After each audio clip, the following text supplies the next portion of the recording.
Okay, this is Critical Discussions, episode 8. Today is 31st of August 2022, the last day of summer. And this episode is going to be slightly different because today we're not going to cover a lot of news. We're going to cover just two or three actually. And one of them is the fact that Ukraine has started its deoccupation or counteroffensive maneuvers in the south of the country. And right now, Ukrainian forces, Ukrainian army is trying to liberate the city of Kherson, and as well as just the region. And seems like they're doing pretty fine at the moment. However,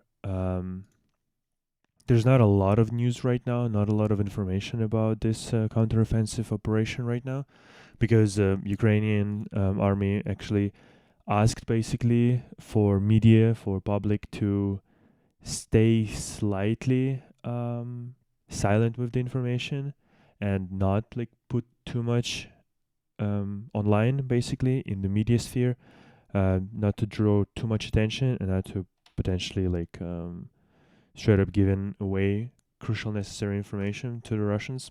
So yeah, but it started a few days ago. I feel like on 29th of August, something like that.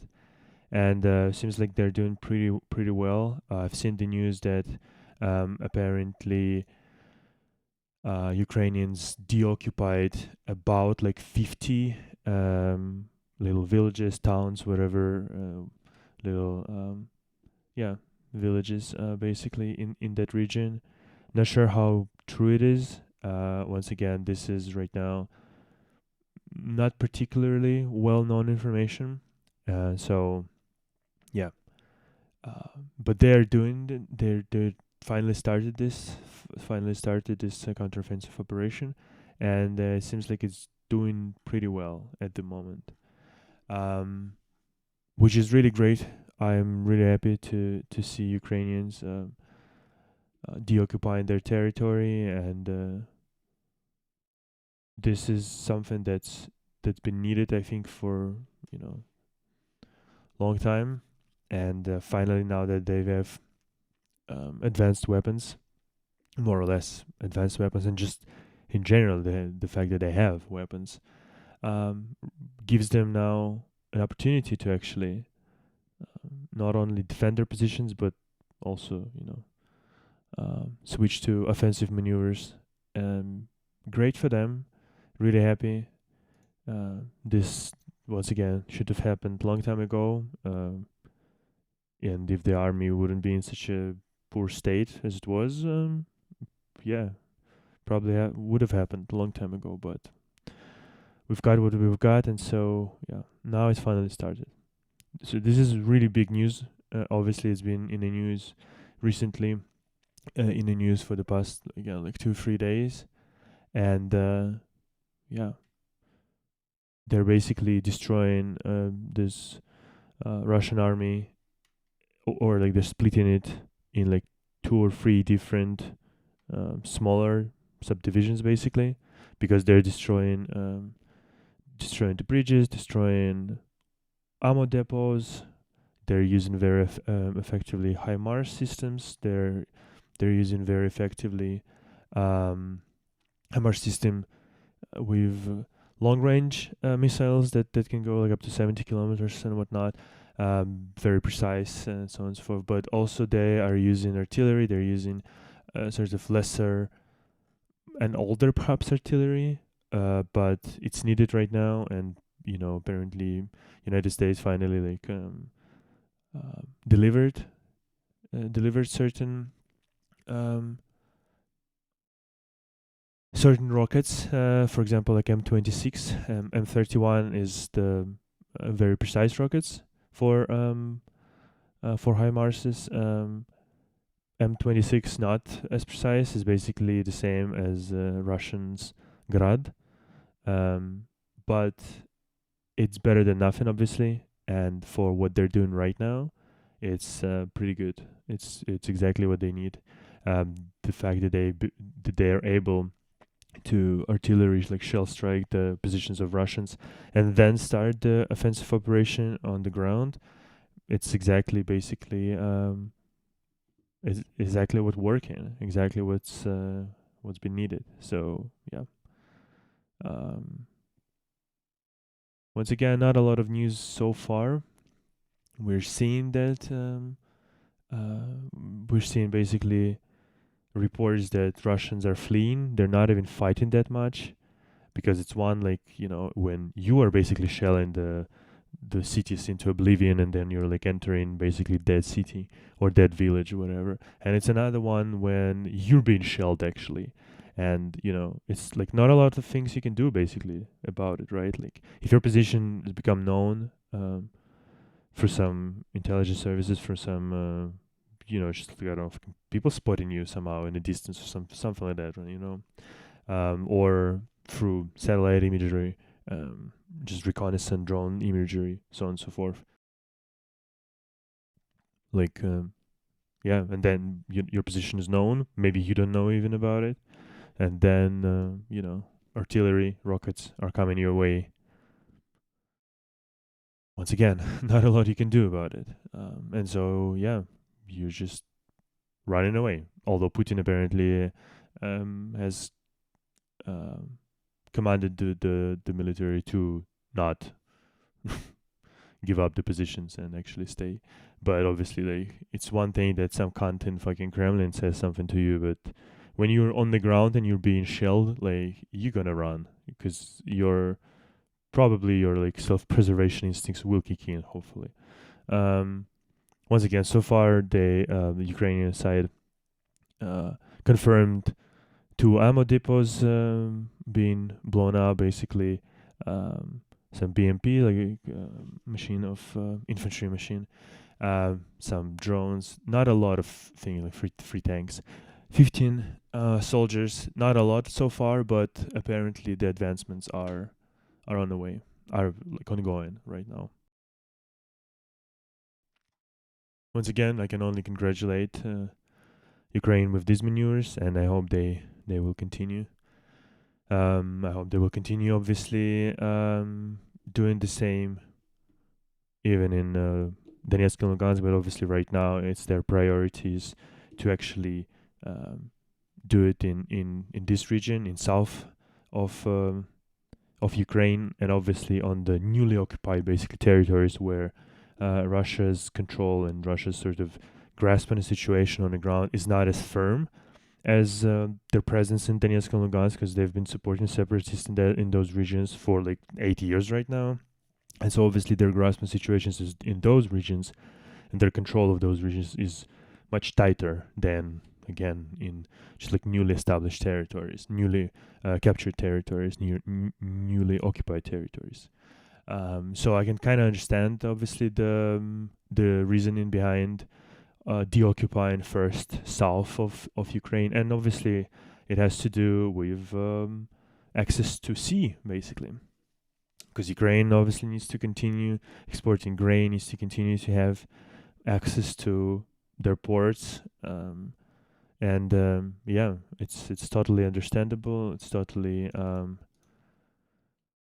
understandable, totally sort of justify to start the operations from basically from the south.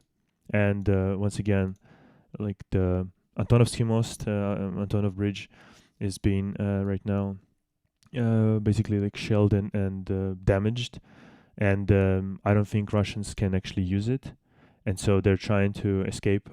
Obviously, is trying to either leave this territory, or maybe they're still fighting for this territory. I'm not like super sure as of the moment, but um, the this basically bridge over Kakhovsky hydroelectric plant also been uh, out of order, basically out of use right now, because it's been also shelled very precisely, very accurately, as to not damage the dam, basically, because there's a dam there, um, but to order it useless for Russian military, and thus yeah, basically they're trying to split. about like 20,000, I think they stated 25,000 Russian army in that region. They're trying to split it into several different basically pieces, and then try to deoccupy this territory and get them out of Kherson, out of Zaporozhye region, so on and so forth. Which is great. Once again, I feel like they are probably thinking about Crimea as well. I'm just like not sure how it's gonna happen right now, in the sense of, are they gonna try to deoccupy Crimea right now as well? 'Cause Crimea is quite big, and it would be interesting to see what's the plan basically for Ukrainians in the upcoming weeks and months.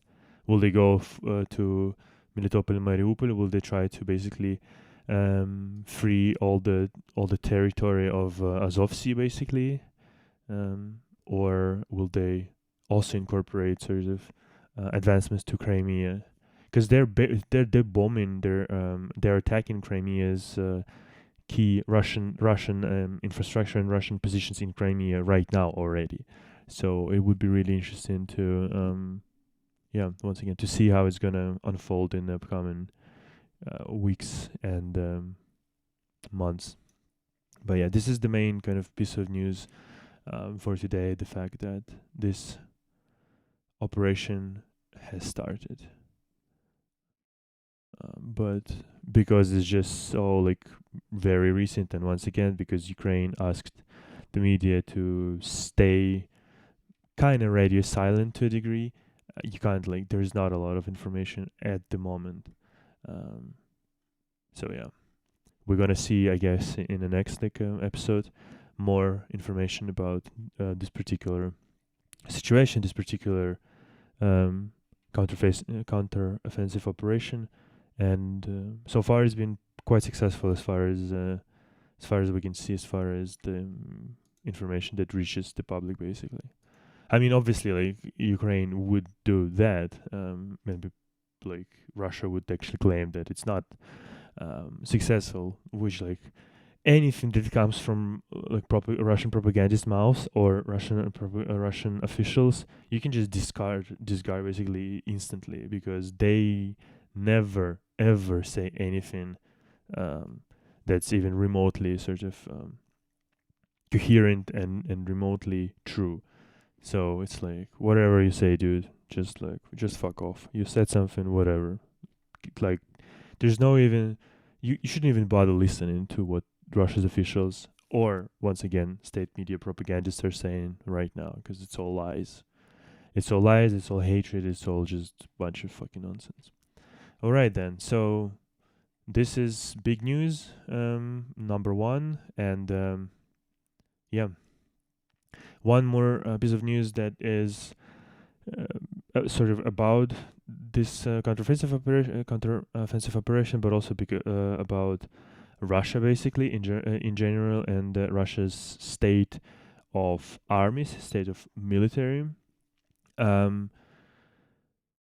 which is 5 things. The Insider has made basically a little kind of investigation, which the title of investigation is "Goodbye Arms" or "Goodbye Arms," basically "Goodbye Weapons." And is it a farewell to arms? It's actually in English. I'm gonna include the link into description, into everywhere that I can.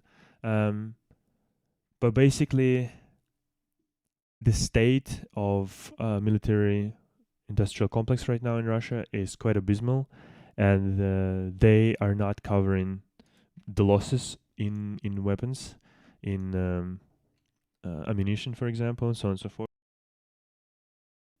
And so there's been sort of estimations that by the end of this year,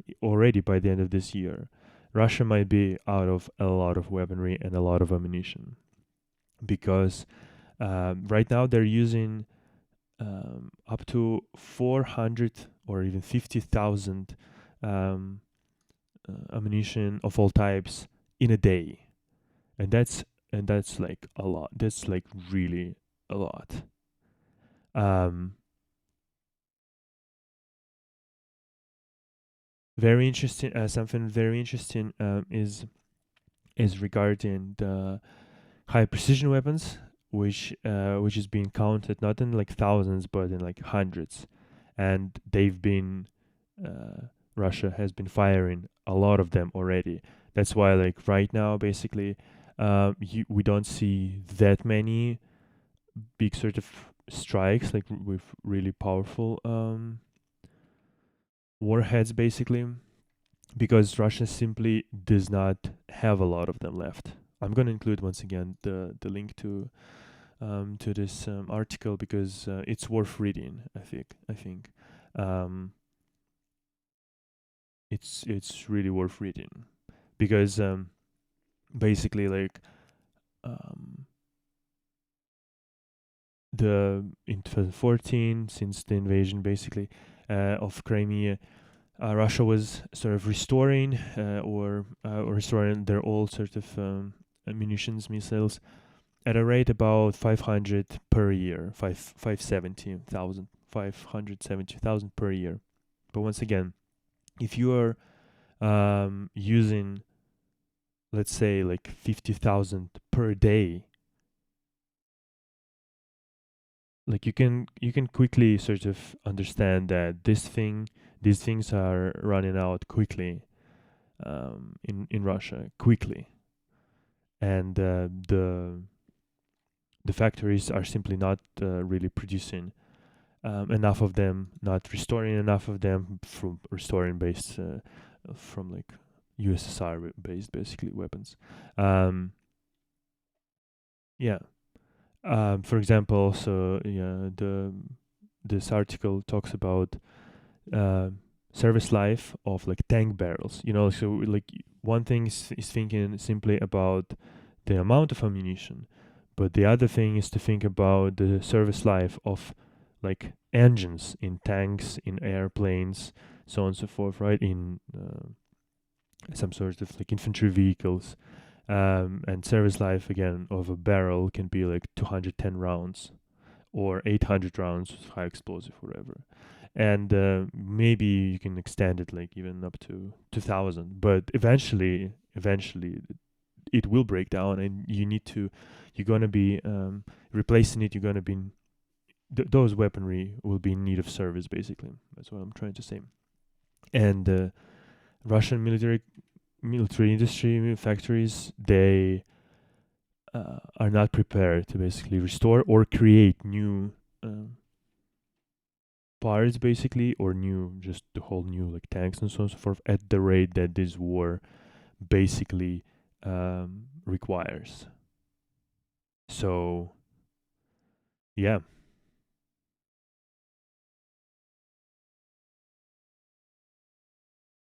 And Russia's started basically using uh, their anti missile system, their defensive systems like S-300 and S-400 defense air missile systems. They started using it to basically strike the Ukrainian cities indiscriminately, just basically strike onto a city. Wherever it lands there more or less. It's gonna kill civilians. Fuck it. That's the position of Russia, and they don't really care. But once again, even why they're doing it, because they're lacking high precision weaponry, but also they're just again indiscriminately killing civilians because they don't care. They want to instill fear and terror. Um, yeah, to somehow force Ukrainian to give up, like which is after 6 months of war. Um, like obviously nobody will ever do it ever again. Not again ever. There's just no Ukrainian will ever do it. Um, yeah, not not after all that's been seen, all the crimes that's Russian army committed in Ukraine. So yeah, that's just like one part. There's like a because of sanctions, they don't have access to certain equipment necessary, for example, to even produce certain things, because that's been basically the main sort of the main sort of big thing in the sanctions, cutting off access to certain machinery, to certain equipment and tools, because surprise, surprise, Russia does not produce a lot of, or Russia doesn't produce basically any big machinery, big equipment that's used to, for example, even create those shells, the ammunition, so on and so forth. They've been buying those things like from like Germany or Austria or something like that, for example. And once again, it's all in this article by the Insider. So I like definitely recommend reading it because it will open your eyes onto a lot of things basically. And yeah, the production of missiles, like long range missiles, or like almost like, though they're not ballistic missiles, but or actually, yeah, some of them are ballistic missiles actually. The production is like 50 units per year, which is like, that's why once again, like, Russia doesn't use that many of those missiles to strike. It's just simply because they don't have. It's not because they don't want like Ukrainian civilians to die or something like that. No, it's because they don't have a lot of them. And yeah, problems. Obviously, Russia has problems with like tanks, armor vehicles, infantry vehicles, so on and so forth. Um, Once again, engine run times. You need services. You need maintenance, and it's not being done really, or it's not being done. It's not like the this equipment is not being rotated in and out of the conflict zones, something like that, or it's not being like repaired somewhere in the fields and the spots. So yeah, same with aviation really.